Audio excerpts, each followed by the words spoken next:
राधे राधे राधे राधे राधे राधे जी। जय श्री राम। सभी को मेरी राम राम। गाजीपुर राधे राधे चैनल को सब्सक्राइब करें ताकि सब्सक्राइबर बढ़ सकें और गाजीपुर राधे राधे उन्नति कर सके। अब तक जो है ये कहानियाँ व्हाट्सएप पर भी जा रही थी, स्टेटस पर जाती हैं, लेकिन यदि आपने सब्सक्राइब नहीं कर रखा होगा तो थोड़े दिन ही ये व्हाट्सएप पे जाएंगी। उसके बाद जिसने सब्सक्राइबर कर रखा होगा वही कहानी पढ़ सकेगा, अन्यथा उसे कहानी से फिर वंचित रहना पड़ेगा। इसलिए गाजीपुर राधे राधे चैनल को सब्सक्राइब कर लें ताकि आपको ये प्रतिदिन जो भी टूटी फूटी कहानी सुनने को मिलती है वो ऐसे ही आपको लगातार मिलती रहे। और मेरा ध्येय रहता है कि जो भी सरल भाषा में है उसे कहने की कोशिश करता हूँ ताकि आप उससे कुछ ना कुछ संदेश ले सकें। कल भी कंजूस की कहानी थी, क्योंकि कन्हैया जी अभी कंजूसों के पास विराजमान है, तो इसलिए कल भी कंजूस की कहानी, तो आज भी एक कंजूस की ही कहानी सुना रहा हूँ। आज भी कंजूस का ही दृष्टांत है कि एक ब्राह्मण थे। ब्राह्मण कम थे, वो जो है बनिया टाइप ज़्यादा थे, क्योंकि उन्होंने अपना एक ब्याज पर देने का काम शुरू कर रखा था। वो लोगों को ब्याज पर पैसा देते थे। अब उनका काम बहुत अच्छा चल रहा था। धीरे धीरे उनके पिताजी ने उन्हें काम सौंप दिया और वो और ज़्यादा जो है उसको बढ़ाने के चक्कर में हर तरफ से कंजूसी करते थे। किसी के पास थोड़ा सा भी ब्याज नहीं छोड़ते थे और हर से अपना ब्याज वसूल करते थे। अब धनवान को देखकर एक व्यक्ति ने जो है उनके घर रिश्ता भी आया और अपनी लड़की, बड़ी सुंदर लड़की, सुशील और पढ़ी लिखी और भगवान की भगत, सबसे बड़ी भगवान की भगत थी। अब ये जो कंजूस आदमी थे, ये भगवान के, तो जो लोग होते हैं वो कंजूस लोग होते हैं, भगवान के प्रति कम ही अपने विचार रखते हैं, वो कम ही जाते हैं। तो अब घर में पत्नी आ गई तो 2-4 दिन के बाद कंजूस तो थे, उसने बोला कि जो भी आप जेवर ले आए हो ये उतार दो, क्योंकि जेवर जो है ये तो घिस जाने होते हैं, घिसेंगे। जब आप काम करोगे, कोई बर्तन को साफ करोगे तो घिस जाएंगे। तो पत्नी भी बेचारी कुछ नहीं बोली, उसने सारे के सारे जो है अपने जेवरों को उतार दिया और उस कंजूस ब्राह्मण को जो है दे दिए। और देने के बाद जैसे ही कंजूस ब्राह्मण को वो दिए, उसने अपनी तिजोरी में रख लिए। अब दिन प्रतिदिन ऐसे ही चलता रहा। अब ऊपर से कन्हैया जी देख रहे हैं एक ऐसा व्यक्ति है, ये तो अच्छा नहीं लगा, इसके साथ तो जो है मुझे कुछ ना कुछ खेल करना पड़ेगा। अब कन्हैया जी जो है उसकी दुकान के ऊपर पहुंचते हैं। वो एक वृद्ध का रूप धारण कर लेते हैं। वो जाकर बोलते हैं कि साहूकार जी, ब्राह्मण जी, मैं भी ब्राह्मण, आप भी ब्राह्मण, आप मेरे जो है बेटी की शादी है, मुझे कुछ ना कुछ दान में दें ताकि मैं अपनी बेटी का अच्छी प्रकार से विवाह कर सकूं। तो पंडित जी जो साहूकार बने हुए थे बोले कि ऐसे तो मैं देता नहीं, मेरे पास कोई भी चीज़ गिरवी रखी जाती है तभी मैं देता हूँ, ऐसे मैं नहीं देता। तो इस प्रकार वो बेचारे बोले कि चलो ठीक है, मैं कुछ ना कुछ लेकर आऊँगा।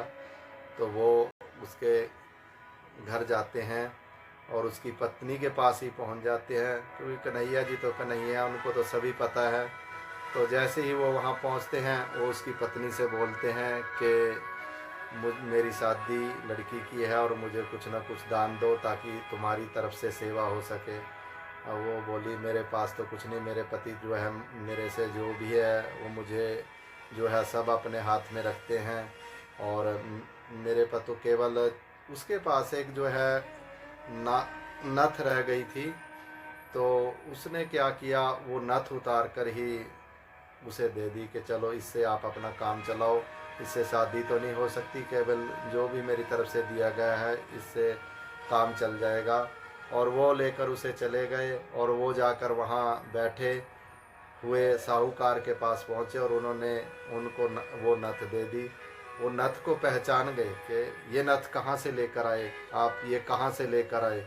तो वो बोले मैं जो है ये नथ लेकर आया हूँ, आपको इससे कोई मतलब नहीं है, केवल आप जो है इसका मुझे रख के प्राश्रमिक दें।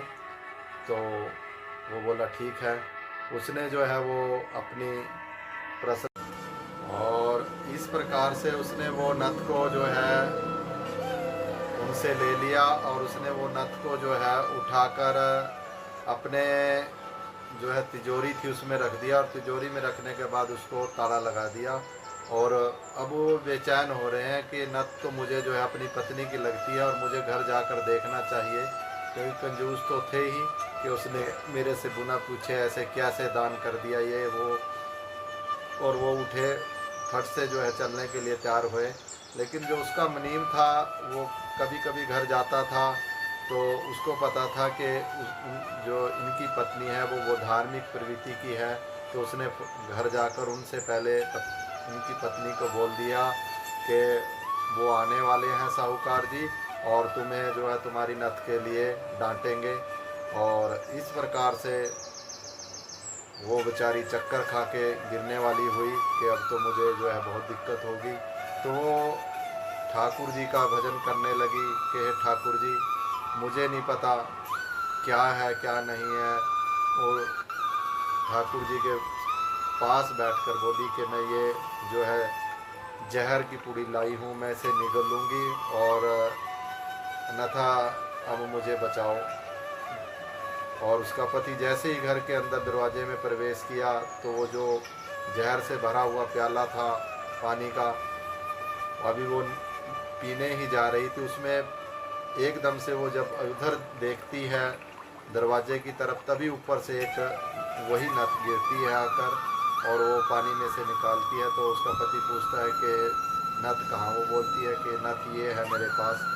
तो वो बोलता है कि मैंने तो ये वहाँ रखी है और बिल्कुल ऐसी ही हूबहू नथ है। तो वो दोबारा जाकर तिजोरी खोलता है तो देखता है नथ वहीं होती है, लेकिन उसे विश्वास नहीं होता और वो घर आता है और अपनी पत्नी से आंखों में आंसू भर के बोलता है कि मुझे कुछ ना कुछ तो गलत लग रहा है, तो मुझे बताओ कि क्या हुआ, ऐसा क्या था। तब वो सारी घटना बताती है और तब वो बहुत उदास होकर बिलख बिलख कर रोने लगता है। कहता है कि ये तो कन्हैया जी मेरे से मांगने के लिए भी आए थे और मैंने उन्हें जो ऐसे ही भेज दिया और बाद में बोला कि ब्याज लूँगा। वो सारी बातें याद करके बहुत पश्चाताप करता है और उसी दिन से जो है वो भगवान का भक्त हो जाता है। तो ऐसे ऐसे भी हैं जो जब ठाकुर जी ज़िंदगी के अंदर आते हैं तो सब चिंताएं, सब लोभ मोह सब छूट जाता है। और जब तक ठाकुर जी नहीं आते तब तक हमें लोभ चिंता ग्रस्त सब कुछ घेरे रहता है। इसलिए भजन में ध्यान लगाएं और हमेशा जो है जितना हो सके किसी का भला करने की कोशिश करें। यदि भला नहीं भी कर सकते तो बुरा मत करें, उसका एक न एक दिन फिर विपरीत फल मिलता है। तो एक नए दृष्टांत के साथ फिर हाजिर होऊंगा। तब तक के लिए राधे राधे राधे राधे राधे राधे।